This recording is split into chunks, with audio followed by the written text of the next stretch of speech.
Well, a very, very good morning, everyone. I can see we have a lot of participants already joined in 37 until now from both India and Bangladesh. There are so many Asia professionals and prominent trainers are also there, I can see. So, a warm welcome to everyone to this webinar organizational. Myself, Mohammad Tafsir Rajib, the General Secretary for Bangladesh FMCG HR Society and the Development Lead for this committee. And so for today's topic, it's organizational coaching. And before I move into the actual topic, I must highly appreciate that within this pandemic, a lot of people have joined in. You people are, it's really, really highly appreciable. So let's give a digital cap to all of us.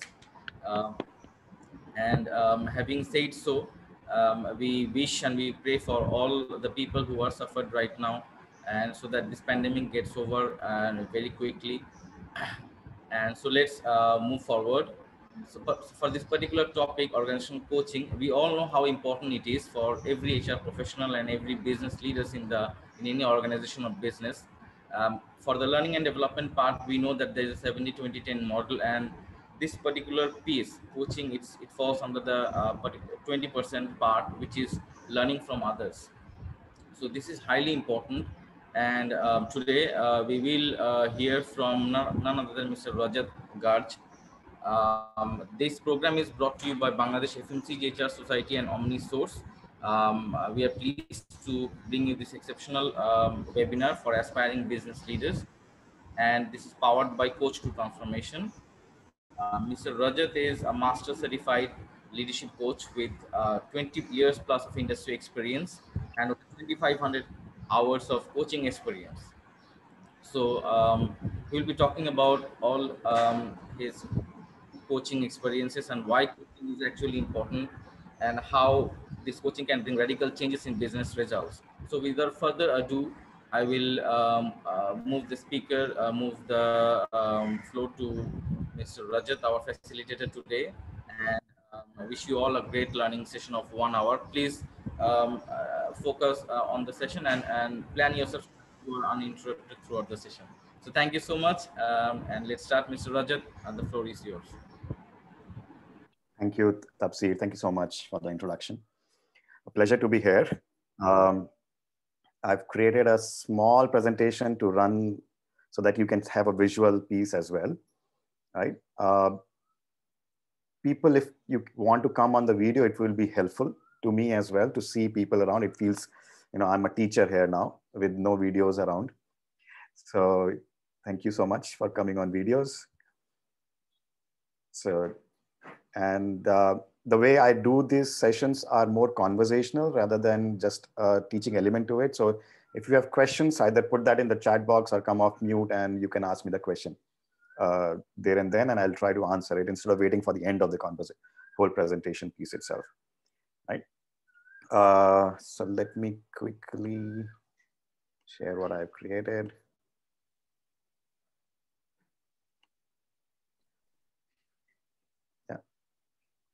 So as Mr. Tapsir already said, this is in partnership with our Bangladesh partner, OmniSource.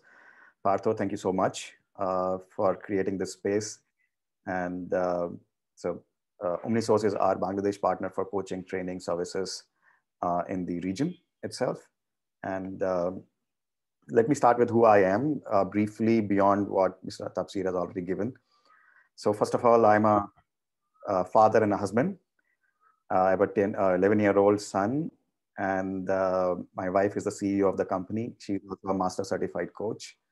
After that, I'm a farmer.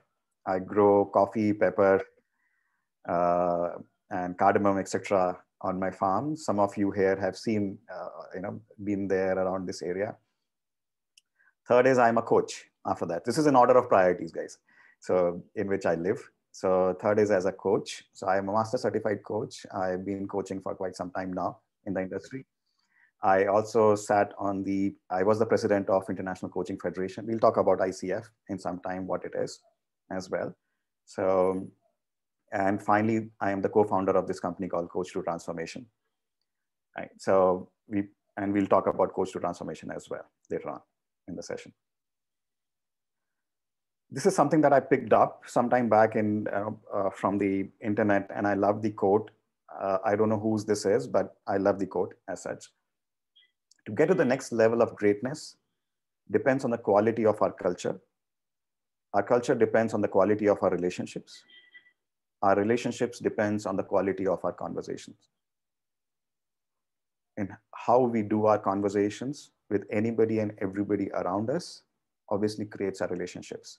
And the kind of relationships define the culture of that place itself. So coaching conversations is something that we will go deeper into how these conversations are and what it means to people when we get into a coaching conversation mindset in organizations itself. So, and we'll talk one by one in each of the pieces. Please stop me and you can ask me any amount of questions. Don't worry about that, right? So what is coaching? In a very, very basic construct to define coaching, it's a thought-provoking and a creative process. So what do I mean by that? I mean, let's say if I were to coach Partho, I'm not the person who's doing the thinking for Partho. My belief is that Partho can create his own thoughts, has the power and strengths to think through his assumptions, biases, belief systems, what's happening to him, his behaviors, etc. And in order to create a process for himself, to learn from it, engage with it as a person who he is, and figure out a path for himself for the future, right? So the process inspires people to maximize their personal and professional potential. We all know potential is something that exists, but typically cannot be measured. It's something that can be lived, right? You can always try to find the potential in you. Once you reach there, you try to find the next level of your potential, right? But saying that I have the potential, this is my potential, I don't think that exists today in terms of figuring it out, saying this is my overall potential. So what coaching does is takes you through a process which helps you to reach your potential rather than examine your potential, right? Because it believes that as a client, as a person, you have the strengths, you have the power within you to create your own future. So a coach is helping you figure those pieces out and help you create a future that you want to create, not somebody else's future, right? In workplaces, in organizations, more and more of this is needed as we learn, as we understand the nature of human practice now. From the time when we started with supervision, right? So where somebody will go under somebody to learn a trade. That's how manufacturing sector or any sector started, wherein I, as a Rajat, if I want to be ironsmith, I would go to another ironsmith who has been doing it, work under that person as an apprentice for ages, and then become an ironsmith on my own after that, right? Today, we have a very different kind of human mindset, the kind of people that we work with, the millennials and the Zs and the Ys and all. So to give you an example recently, so we had a very, very young colleague in our organization, and she created a question in a survey which had 3 answers, 4 answers actually. Yes, no, maybe, unsure. And when I saw that question, I was like, I understand yes and no. What is maybe and unsure? I thought those were the same things, right? So if I'm unsure, I'll use maybe. Isn't that how it works? And she goes, no, that's not really how it works for us, right? For us, maybe is something that I don't want to answer yes or no, then I'm using maybe. I'm not unsure about it. I don't want to answer it as of now in a particular framework, right?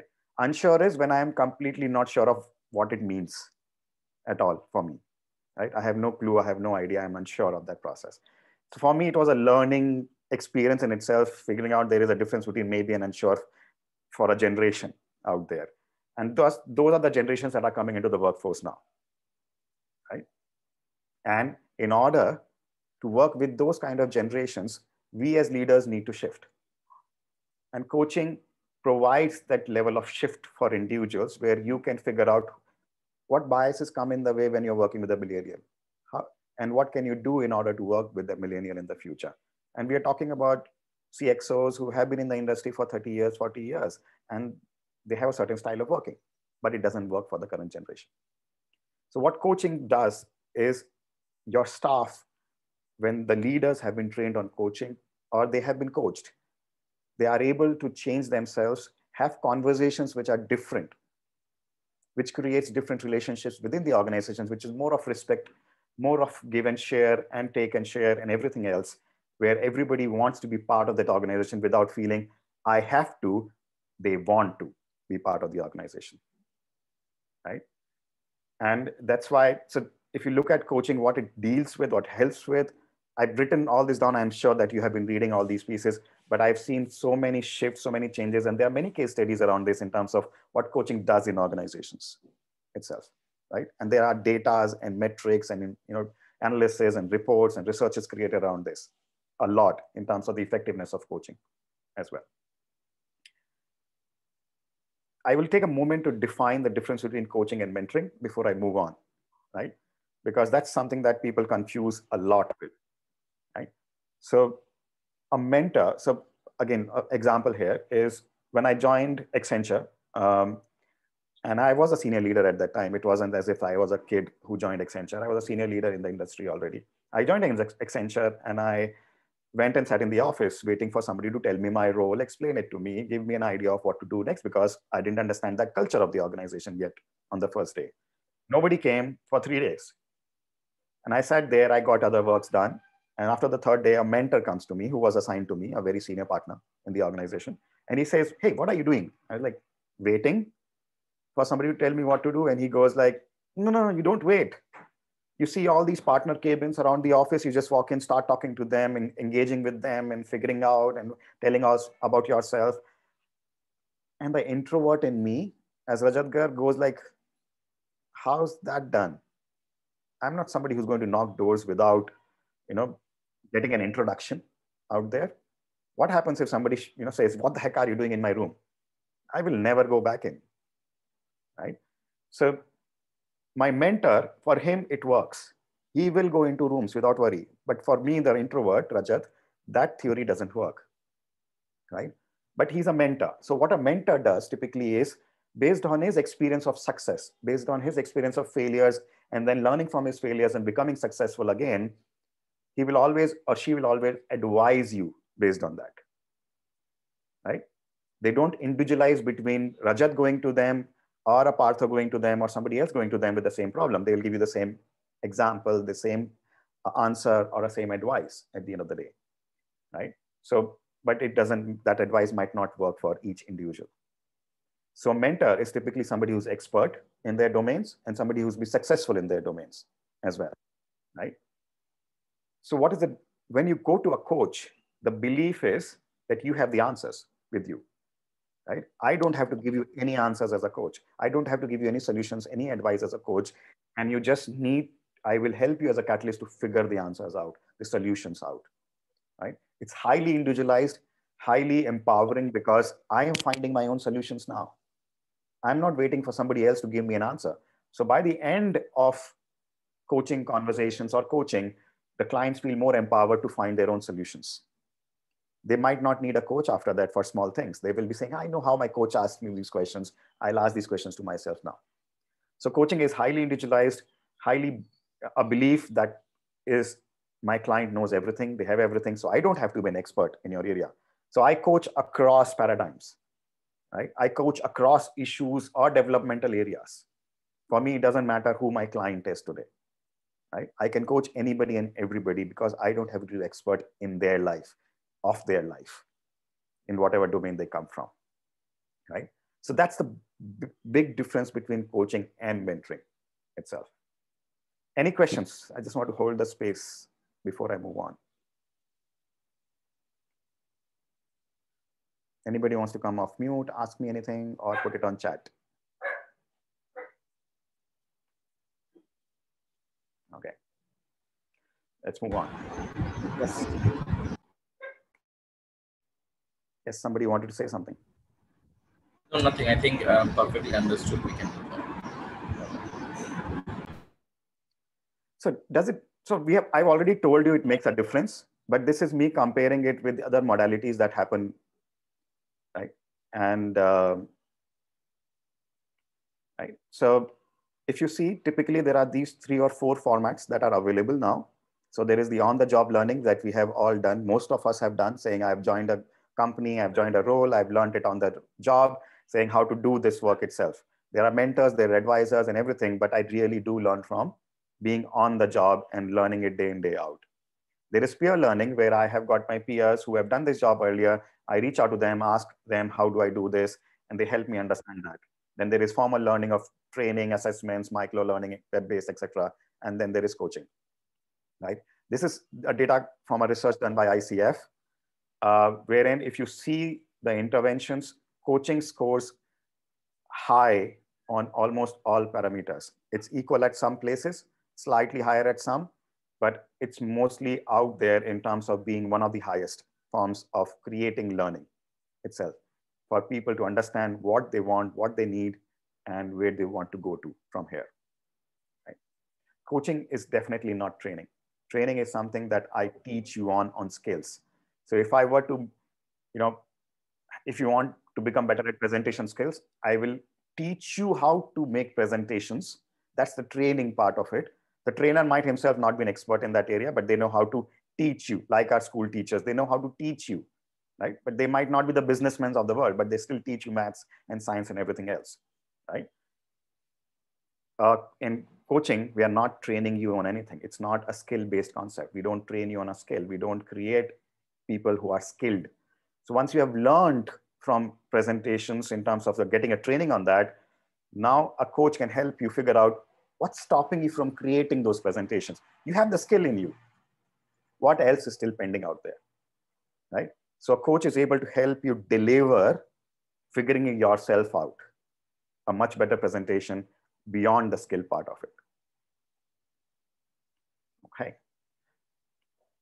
A case study. So there are many such case studies. This is not only the one case study. There are many case studies like these. And this one specifically I picked up because this case study has won an award by ICF of creating a culture of coaching within their organization, right? So if you look at it, the number of employees, 100,000 employees in the organization, annual revenue of 38 billion USD. Coaching started around 2010. Today, they have got 214 external coaches. What do I mean by external coaches? Somebody who's coming from outside on a contract and coaching people inside the organization. You hire an individual coach and they come and coach inside. Number of internal coach practitioners, 1,000, almost 1,100. Internal coaches, practitioners are people who have got certified as coaches with an external agency, and they are fully certified to be a coach, right? And assessed and given a credential to be an external, to a coach. Number of managers and leaders who have started using coaching skills and they have been trained on coaching, right? They will not be certified on coaching, but they have been trained on coaching. It would be a 1 day, 2 day, whatever, 3 day programs kind of stuff. 16,500 managers were trained by this time. At any time, 5,400 people are going through coaching in the organization. At any time, right? So since if you can see the numbers here, you might see that, oh my God, so much investment is going inside this. How can an organization get into so much of investments? If you read back, this organization got 66 million USD return on investment from the coaching initiative alone. That's a huge return on investment from coaching. I don't think even they would have invested 66 million USD into getting coaching done. But the return on investment is huge because the impact of coaching is not just the person who's getting coached. The impact is on the team as well who works with that client on a day-to-day basis. Their productivity increases because my manager is able to handle themselves much better now, is able to relate to me much better now, or is able to create a better environment for me, or whatever it is, right? But that's not me, the client, but my entire team gets impacted, and which creates a higher productivity in the organization, which creates a higher sense of return of investment on the coaching intervention. Coaching moved from being a reactive approach to coaching. A lot of organizations react to coaching. They see there is an issue in the organization. This person is aggressive. This manager is not able to lead his people. They need to think differently. So you get an external coach at that moment, and basically you're reacting to a situation. They moved it into a strategic tool for transformation itself. So it was a day-to-day concept for people that coaching is available, you can get coached, and it's a transformational tool for everyone. They created a coaching center of excellence in the organization so that it doesn't appear as if, hey, we will do coaching when required, but there's a unit which is not HR, right? They created a separate center of excellence, which this is their work, this is their job day in, day out, to run coaching, create coaching, environment, culture in the organization. There is an investment created for the COE, and over time, they moved the COE from being a cost center to a profit center within the organization, right? All coaching costs were charged to business units. So it's not like you'll get free coaching as business units. You're still going to pay, but it's internal payments. You're not paying. So there are sometimes external coaches used, but most of the time, internal coach practitioners are doing the coaching, right? They created a program called Job Plus Coaches, and they had different kinds of coaching available, right? There might be 4 sessions, 6 sessions, depending on the needs, development areas. You will have different scenarios for coaching interventions, right? More than 60% of the executive team uses coaching on a regular basis. And when we're saying executive team, we are talking about the top level management and the -1 levels of the organization. 60% uses coaching on a regular basis. It's not an intervention for them.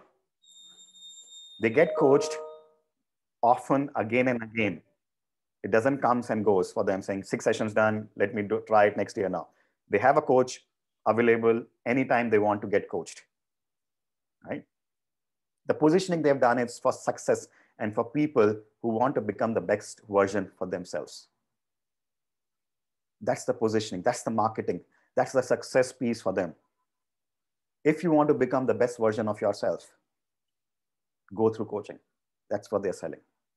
It doesn't matter, do you become the best version for the organization, for your family, or anybody. It matters that you become the best version of yourself, for yourself, right?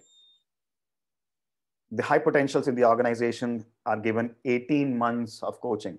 It's not just, again, 6 months, 8 months, 18 months of coaching for high potentials. The results on the right-hand side, some of them, there are many others, but some of them I picked up. 46% of participants promoted versus 27 at the same grade level. So people at the grade level where some were given coaching, some were not given coaching, there was a difference immediately seen that 46% out of those people who got coaching got promoted in a particular year compared to 27% who got promoted who did not get coaching. The attrition rates came down in the organization. People stopped leaving the organization because the culture was changing. The way people are conversing, relating, etc., everything was changing, right? Coaching increased 3,000% in 5 years' time. There was increased empowerment, accountability, and confidence in the organization. And these are some of the pieces of how it works with it. There are many case studies like this, and there are case studies on children in schools, along with their parents getting coached. There are huge numbers on those pieces, how it worked as organizations like those. So coaching does have its own impact stories, major impact stories, and large organizations have regular coaching, and these kind of case studies out there. I'm again going to take a pause. Questions, if any, doubts in any, or anything to share from your sides? Yeah. Hi, Rajat. Yeah, Jha here. A quick question. Hello. Go ahead. Can you hear me? Yeah. What is the exact formula to arrive at those absolute numbers of $66 million? And how do you relate each of these numbers directly as a benefit of coaching? How did they relate? The 46% promoted, 76%, how was those numbers directly? So those are internal data, Jha. This is something that they published for themselves, right, as an organization. So, but there are formats, and I'm assuming they created the whole metrics around it in terms of calculating the direct, indirect benefits of coaching. itself and coming out with an ROI calculation for themselves. There are different formats, different calculations available, and different concepts available around calculation of ROIs. Each organization needs to do it differently. It cannot be a standard version of ROI for them. So if you look at it, any cost saving because of me becoming more productive after coaching, right? So earlier I used to do a job in 1 hour. Now I do a job in half an hour because of my coaching, right? So that 30 minutes that I save multiplied by my per hour salary, right, will tell me this is the amount of savings I'm doing because of that. So there is a cost saving construct, and there are many other costs that are included, right? And then there are benefits because of productivity increase, how the quality of work, how the amount of revenue generation and business impact happened because of people working much in collaborative manner, much higher and everything else, how the business revenues increased, how it impacted the business part. So there's a cost, there's the revenue, both are calculated in terms of ROI calculations, but you can't give it 100% as well because it's a subjective area. So you create benchmarks in terms of, you're going to take the impact from coaching as maybe 20%. So if, in 30 minutes, I'm saving $100. So I might attribute 20% of that $100 to coaching. And that becomes my ROI in that case. That's the $20, not the entire $100 of saving of cost, right? So you create those numbers, those matrices, and calculate and understand how coaching impacted and get the ROI. Okay. Anything else? Any other questions? No.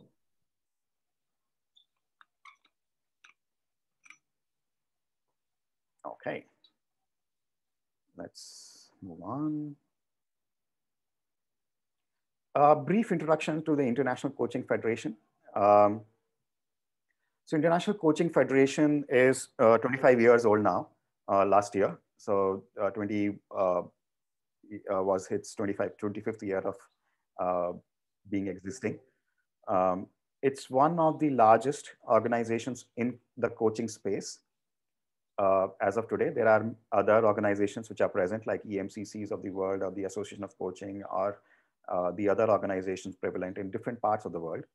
But International Coaching Federation, ICF, as they call it, has become one of the largest ones in terms of their presence, in terms of the number of coaches in the market who have got credentials from them, and in terms of what they do to impact the world of coaching itself, right? So they have got more than 35,000 plus members across the globe. There are 30,000 plus credential holders. They are present in 50 plus countries as of now. And what they do is not provide training on coaching, but they provide the assessment and the credentialing on coaching only, right? So trainings. So if you want to become a coach, you go to a coach training provider, which has an approved program from ICF. Once you have done your training, you go to ICF and they will assess you and grant you a certain level of a credential. They have got 3 levels of them. So, and you will be assessed on their competency model and given a credential level with that organization. This credential is valid in almost 50 plus countries today, accessible. The markets that are highly mature in coaching today are the Americas, the North America, and the Europe, and Australia and Singapore as of now. The other areas that are coming up big time is Southeast Asia. The entire Southeast Asia is majorly into coaching now and getting into coaching big time. Middle East is the next one in terms of slightly lagging behind Southeast Asia, this entire Southeast Asia, and then comes Africa behind them. But entire world is getting into coaching. The best part of coaching is it comes from positive psychology space. So wherever it goes, people don't take it as a taboo concept. People take it as a proud concept, declaring, I have a coach now. So people love telling others, I have a coach, instead of people feeling, should I be telling I have a therapist or a counselor in this moment? And what will this person think about me?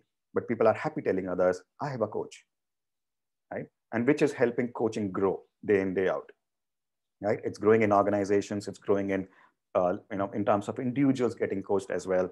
Slower process, but it's definitely growing in all these markets.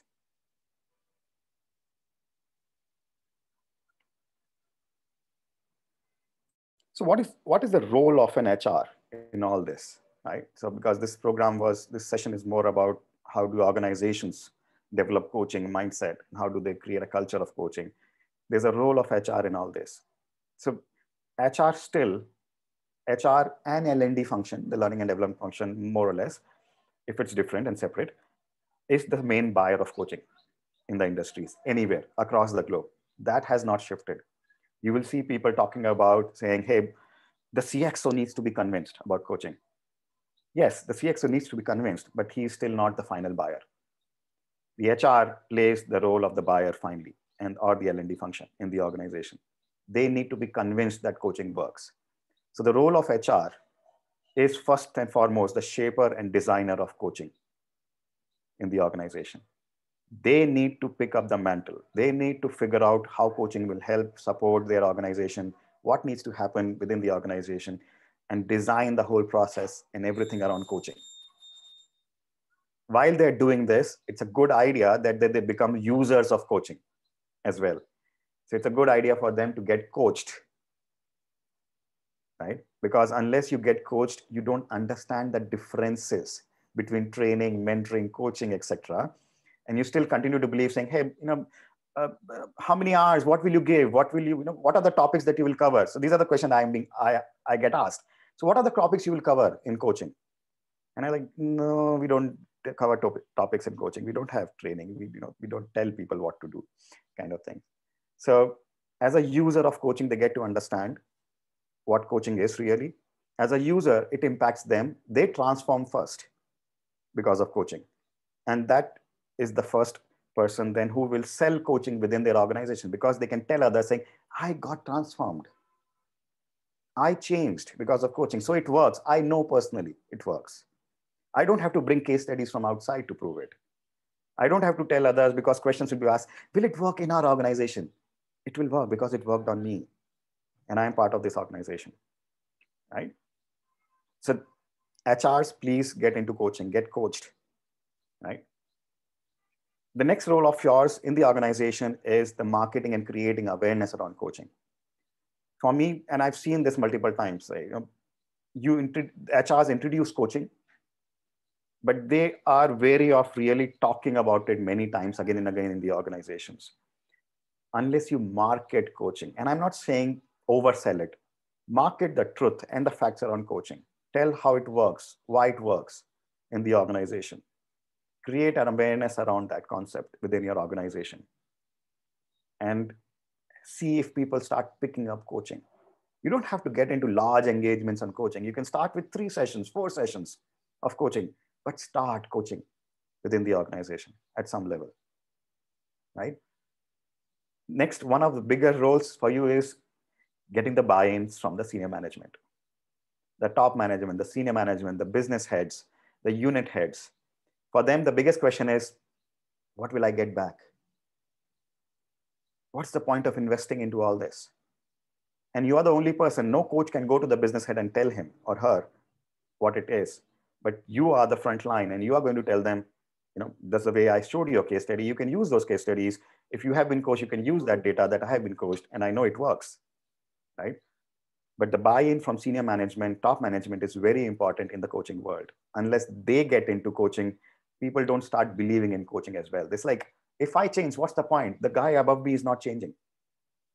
I'll still have the same environment. I'll still work with a boss who's aggressive. What's the point of me changing my style of working or changing myself if that guy is not going to change themselves? So coaching top driven is a great starting point. Start from there, then start expanding within the organization, offering it, because now you have success stories as well. These top management people will go and tell success stories. That's part of your marketing campaigns then, right? The next role that comes up for you is defining policies and processes so that the access to coaching grows within the organization. It's not a difficult thing to find coaching within your organization. If I want a coach, if my manager believes I need a coach, both of us should be able to find coaching easily. And there should be policies created upfront so that people know this is how it works. You don't have to run around at the last minute saying, we suddenly have a coaching need. Now what do I do? What should we allow? What can we do? What should not be allowed? How much money should invest? How many sessions? Start working on policies created before coaching needs start coming up in your organizations. Create processes of approvals. How will it happen? What will happen next? Right? Help in making it a separate budget line item. in your budget. That's another role that you need to play, a crucial role, saying coaching should not be part of training budgets in organization. It should not be saying, hey, we had 100,000 USD map for training for this year for employees. Why don't you use that? What happens then is your business heads will come back and say, hey, my people need to be skilled and they need training. I'm not going to give them coaching, which I don't know if it works or not. I will give them skill-based training, which I know works. Right? I can't let this training budget go to somebody else in that case. So creating a separate budget line item is very important in the organization. And coaching is a separate budget. We will have coaching, whatever budget it is, small, big, doesn't matter. But creating a separate line is important, right? What it also does, it creates sustenance of coaching in the organization. Because the first thing that is cut in organizations when there is a downturn is the training part, right? You'll start cutting the budgets on training because you need to invest in the business. So the moment budget of training is cut, the first thing that you'll cut is coaching from there, because skills are more important than coaching. So don't let it be part of the training budget. Make it a separate budget item because it will create sustenance of coaching. You might decrease the budget for that year, but there will be still some coaching that is happening if it's a separate line item, right? Very importantly, use coaching for development, leverage it for development. I know most of the trends where coaching starts with issue-based, correctional coaching, where something is wrong with somebody according to the organization, and that needs to be rectified, corrected in that person, so people get a coach at that time. The faster you move into a developmental stage of coaching, the better it is for your organization. The faster, more impactful results will come out in the organization, right? Because development is why people stick around, right? Because I know I can develop myself, I can grow better, I can grow larger in this organization because there is coach available to me, right? Finally, analysis of impact of coaching. Don't let coaching happen just as ad hoc basis. So we got 10 people, we'll get them coached and something will happen, right? Don't let something be happen. Analyze it. Create a metric, create a construct where you're able to analyze, figure out if coaching worked. Because one is, it will help you understand how it works. And does it really work? It will help you to sell coaching inside the organization more and more, right? The way the ROI calculations, you don't have to go into ROI. There's a concept of return on expectations. You don't have to worry about money initially. If you can simply say, we'll calculate ROE, return on expectations of coaching, right? If my leader was at 1 out of 5 on collaboration before coaching, and they moved from 1 to 3 out of 5 on collaboration by the end of coaching, that's a return on expectation. There is a movement, and you have a metric to show a movement actually happened on coaching, right? And that data is very crucial to have, create in the organization and learn from it. So you can have better design, better shaping of your coaching as you learn from this impact analysis. What else is required? What needs to change in the organization?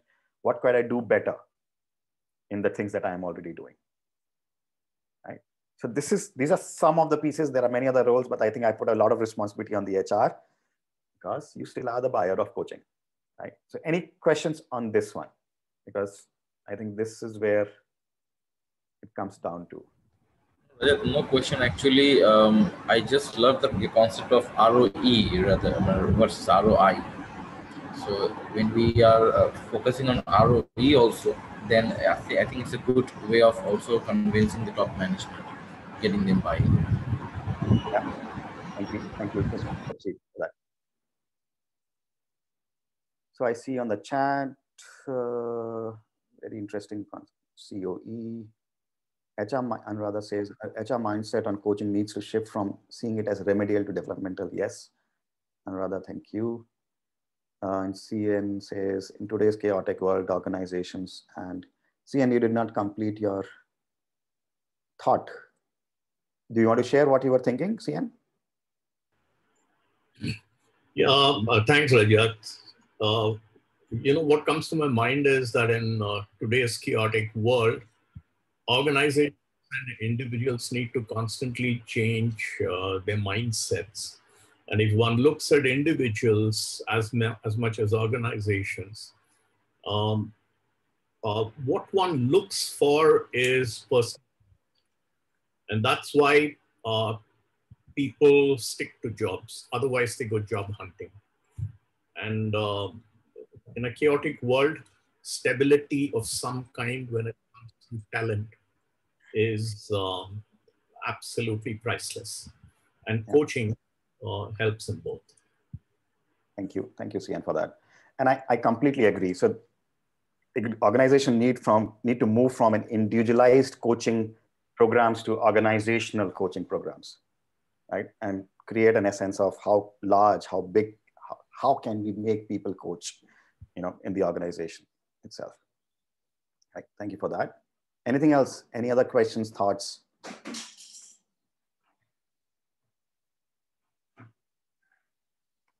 One more thing on the chat. What are the expectations can HR set? Jha, help me understand the question, please. Sorry, a semantic error there.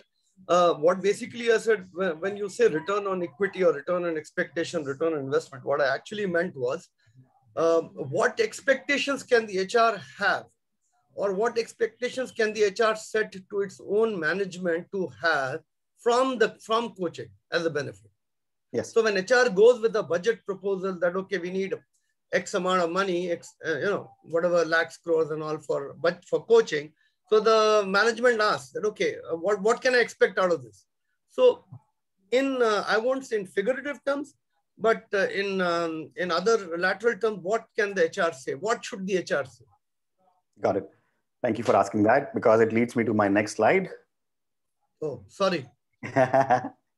No, don't have to be sorry. You help me. Yes, Upul, please share your view. I'll hold back to my slide. Okay. Yeah, sorry. No, my view is actually now you mentioned about the organization having a lot of trained coaches, and then again those who are getting themselves trained. Now, when we say an organization, we have individuals or males or females working in that organization. So they can be the family people, the father and the mother. And then, what will happen, is this particular coaching experience that they are receiving, is it going to end there only? Now, they can train their children as well. They can train their relatives as well. So, definitely that particular organization nowadays, with these millennials, we have a lot of issues where the children have. So definitely, when we have trained coaches within the organization, I think that value addition goes to a many the large community, whereas the benefit goes to so many. So my view is, having trained coaches within the organization is an asset for the entire organization and the community as well. Yes, it does. So even if you're getting trained and not coached, so you're getting trained as a coach, you're becoming a coach within the organization, the training itself transforms you most of the time, right? And that transformation impacts not just your professional life, but your personal life as well. And we have actually done research and we have data on that as CTT. So we have done original research and we got data to prove that it works both in professional and personal life for somebody going through coach training themselves. Right? So thank you for sharing that. Rajat, Kazi here, one of your students.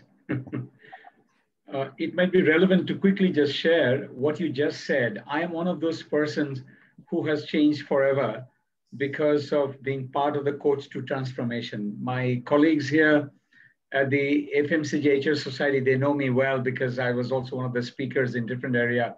Tapsir would be able to confirm. Anyway, the point is I've been listening from the very beginning, and I just quickly want to make one point, and you mentioned it.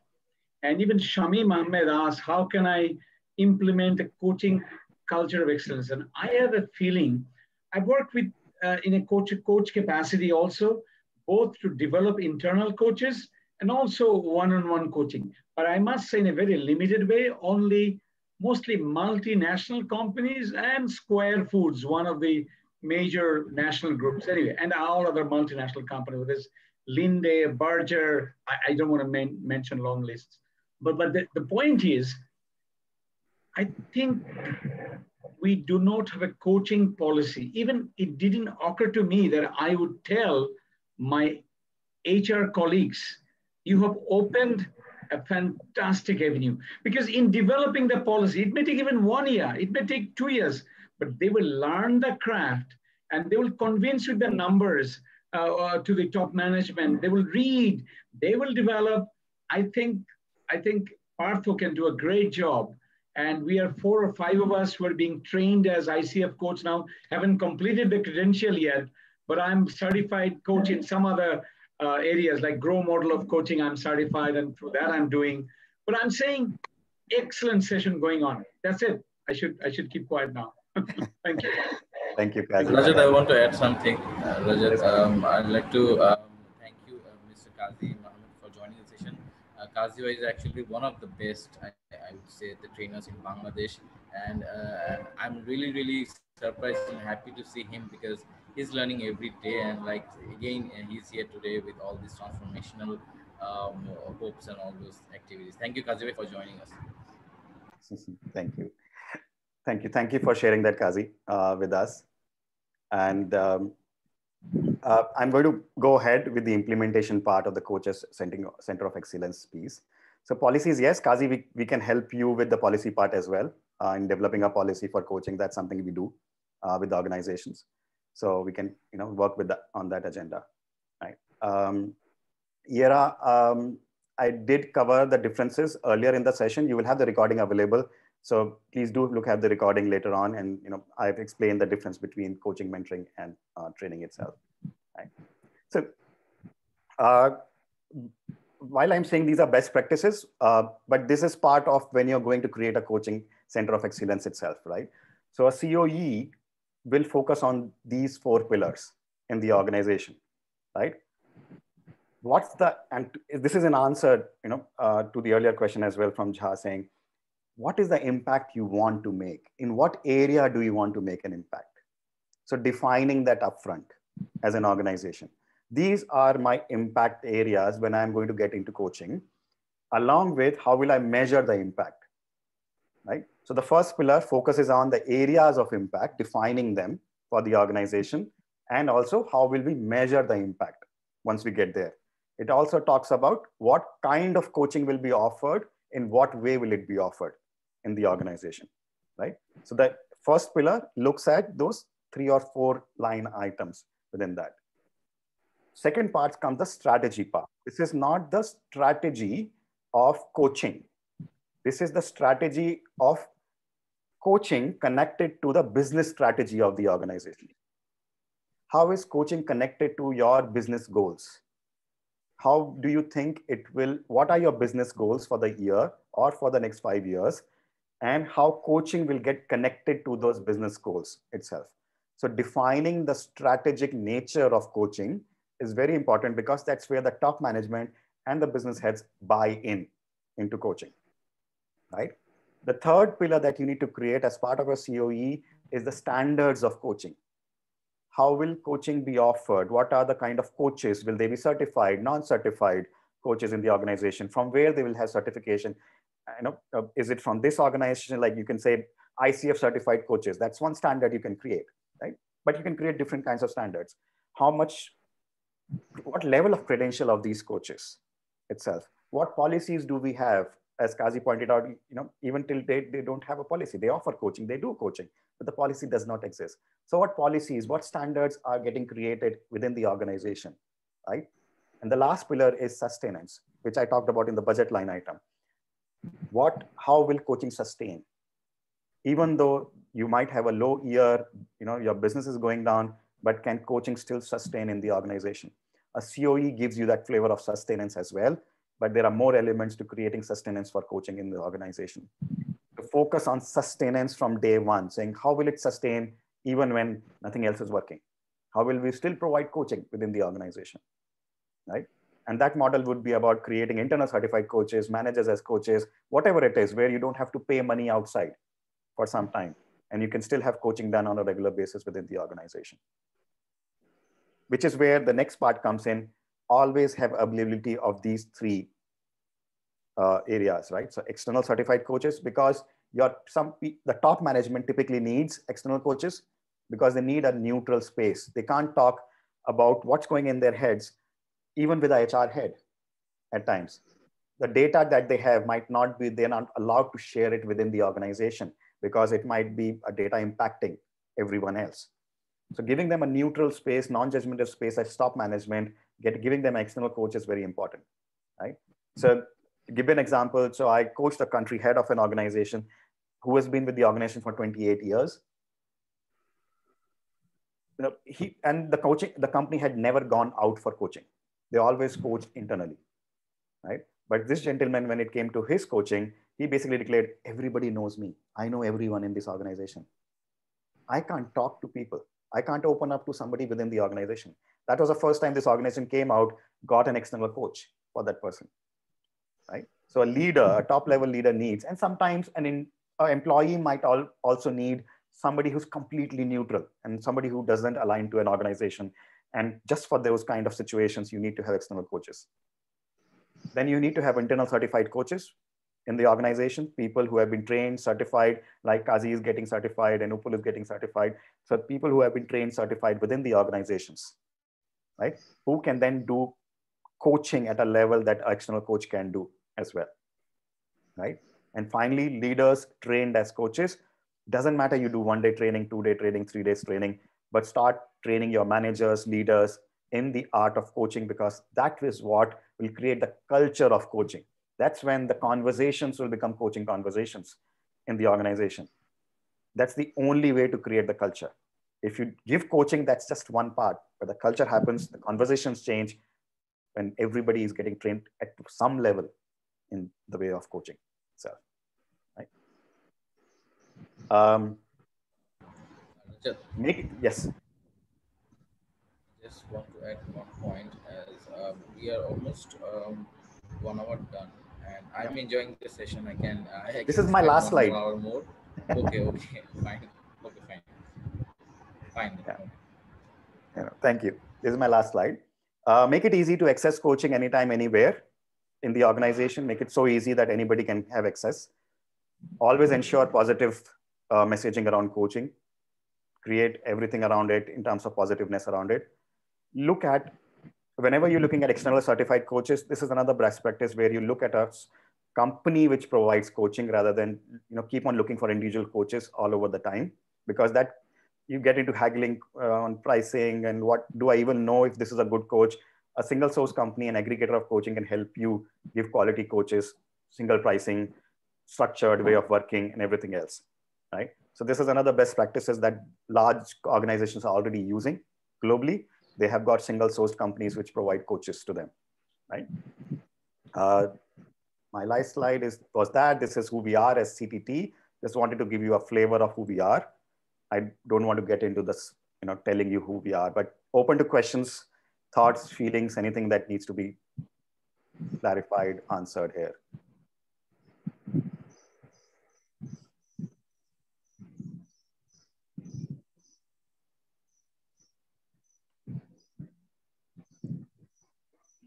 I always enjoy this part where people are waiting for somebody else to ask the question. And then I start believing I've given it so much clarity that nobody has a question. May I mention something, Raja? Yes, please. Somebody else wants to speak. I'll wait. I think Upul, can talk. Right, appreciate. I don't have a question, but I can say a small thing. I joined the CTT program very recently. We had the first session, Raja. I would tell you that Anita was simply amazing. And then I'm really going to have a superb journey within that program. So I can tell you that I've undergone many training programs in the last 26 years of my career. But this particular program, I'm really going to enjoy. I think that's the best program I would follow in my life. That bit I can tell you, Rajat. I really appreciate for you to have that vision and have that company intact and have that amazing people within you as your colleagues. So I really thankful to you. Thank you so much. Thank you, Upal. Thank you. Assalamu alaikum. Yeah, Masood. Can I ask any question? Yes, please. Firstly, thank you to all. I am newly joined today only, but I have no this, session in first time. So I ask question, how I can join every time with this session, how it possible? If any link or if any internet online facility, how it possible I can join always with you. Sure, Masood. Just reach out to Partho, OmniSource, and he'll help you with the details for that. Partho, if you can give Masood the information in terms of. Oh, sure. I'll notify you, obviously. Whenever we arrange any kind of program, we'll notify you. Thank you. I can't help but recognize the presence of Arvind, my mentor coach. Anyway, Arvind, sorry, I'm interrupting. Okay, we are at the top of the hour. Rajat, yeah, thank you so much. I would like to share my three to four key takeaways from today's session is like, first of all, like when I am going to convince my top management, I think the best part that I've learned from you today is like, I will have to say that it worked for me in this organization, and so it will work for others also, as I'm also part of the organization. So one of the beautiful pieces I learned today, and also that ROE versus ROI, and putting coaching as a separate line budget other than this, just on the training budget. So these are some of the fantastic pieces I've learned today. Thank you so much.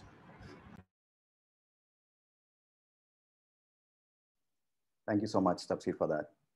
So we are good to go, I think. If you have any questions, you can always write to Partho here from OmniSource, and he can route it to me as well, and we can respond to that. Thank you so much, everyone, for being here. Pleasure being here. Loved the conversations and the sharings that you did. Thank you.